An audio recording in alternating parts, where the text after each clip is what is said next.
আজ আর স্কুলে যেতে হবে না। শুনেই তৃষানের মুখে হাসি ফুটে উঠল। মনে মনে সে পরিকল্পনা শুরু করল। তৃষান দৌড়ে গিয়েই তার বন্ধু রাহুল আর মিনাকে ডাকলো। সবাই মিলে ঠিক করলো আজ তারা মাছ ধরতে যাবে। তবে মাছ ধরতে যাওয়ার জন্য ছাতার তো দরকার, আর ছাতা হবে গ্রামের সবচেয়ে মজার জিনিস, কচু পাতা। কচু পাতা মাথায় দিয়ে তারা বেরিয়ে পড়ল মাঠের দিকে, জাল হাতে নিয়ে। পুকুরের পাশে দাঁড়িয়ে বৃষ্টির মধ্যে ছোট ছোট মাছগুলো ধরার চেষ্টা করছিল তারা।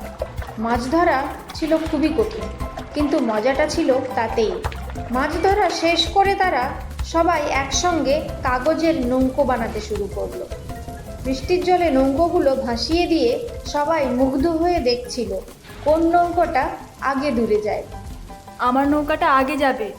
এরপর মাঠে নামলো ফুটবল নিয়ে।